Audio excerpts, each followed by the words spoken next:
Just forward and back.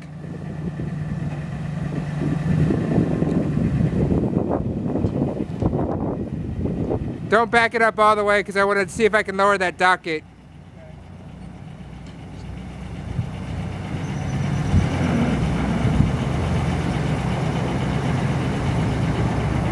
That's good.